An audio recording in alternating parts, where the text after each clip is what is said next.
மாண்புமிகு உறுப்பினர் லாட்டரிங்கிறாங்க.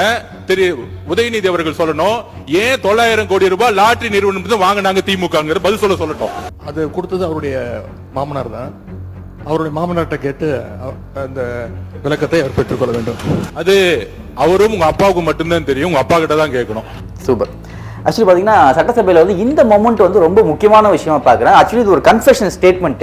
இன்னைக்கு நம்மளுடைய தமிழ்நாடு அரசியல் களம் அப்படின்றது இந்த குடுக்கல் வாங்கல் பஞ்சாயத்துல தான் இன்னைக்கு ஒரு மிகப்பெரிய ஒரு மாற்றமே ஏற்பட்டிருக்கு அப்படின்ட்டு நினைக்கிறேன். இந்த ஆதவ அர்ஜுனா வந்து டிஎம்கேல பொலிட்டிக்கல் ஸ்ட்ராட்டஜிஸ்டா இருந்திருக்காரு. அதாவது திமுக ஜெயிக்கிறதுக்காக வேலை செஞ்சிருக்காரு.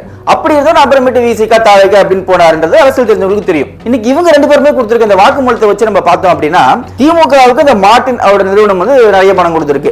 ஏன் கொடுத்திருக்கு அப்படின்றது இவங்களும் சொல்ல முடியல, ஏன் வாங்கினாங்க அப்படின்றது அவங்களும் சொல்ல முடியல. அப்ப ஏதோ அதுக்குள்ள அவங்களுக்குள்ள ஏதோ ஒரு அண்டர் கிரவுண்ட் டீலிங் இருந்திருக்கு. வெளியில சொல்ல முடியாத அளவுக்கான அண்டர் கிரவுண்ட் டீலிங் இருந்திருக்கு. இது நல்லா தான் போயிட்டு வந்திருக்கு. ஆனா ஏதோ ஒரு மொமெண்ட்ல அவங்களுக்குள்ள ஏதோ ஒரு கருத்து மோதல், அவங்களுக்குள்ள ஏதோ ஒரு பிரச்சனை பஞ்சாயத்து ஆயிடுச்சு.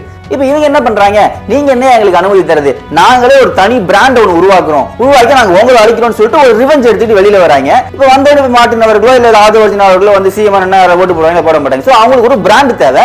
அந்த பிராண்டா போய் மாட்டினவர் தான், அந்த பிராண்டா போய் சேர்ந்தவர் தான் நம்மளுடைய முதலமைச்சர் திரு ஜோசப் விஜய் அவர்கள். இப்ப என்ன நீங்க ஜோசப் விஜய் அவர்கள் வந்து ஒரு டம்மின்னு சொல்றியா அப்படின்னா நான் அப்படி சொல்ல வரல. ஆக்சுவலி அவர் ஒரு விக்டிம்னு சொல்ல வரேன். எதை வச்சு நான் கனெக்ட் பண்ணி சொல்றேன் அப்படின்னா, சில வருஷங்களுக்கு முன்னாடி விஜய் சாருக்கும் அவரோட அப்பாவுக்கும் ஒரு சின்ன பஞ்சாயத்து போயிட்டு இருந்துச்சு. அப்ப சில இன்டர்வியூஸ்ல அவரோட அப்பா பேசியிருப்பாரு. அது ஒரு முக்கியமான கருத்து என்னன்னா, விஜய் அவர்களுடைய சுத்தி ஒரு கும்பல் இருக்கு, அந்த கும்பல் கிட்ட இருந்து அவர் நம்ம காப்பாத்தி ஆகணும் அப்படின்ற மாதிரியான சில ஸ்டேட்மெண்ட்லாம் அவர் விட்டு பல வீடியோஸ் போய் பாத்தீங்கன்னா உங்களுக்கு தெரியும்.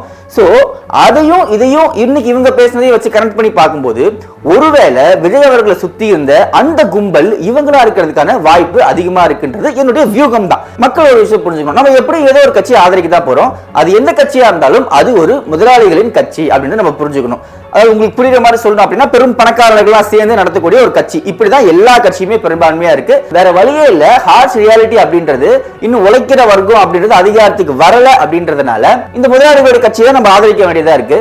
அப்படி நம்ம ஏதோ ஒரு கிரைட்டீரியா வச்சு சூஸ் பண்ணி ஒரு கட்சியை ஆதரிக்கிறோம்ல, அந்த கட்சியவோ இல்ல அந்த தலைவரையோ என்னைக்குமே கடவுள் ஆக்கிடாதீங்க. நீங்க கடவுள் ஆக்கிட்டீங்கன்னா கேள்வி அவங்க எதிர்த்து கேட்கவே மாட்டீங்க.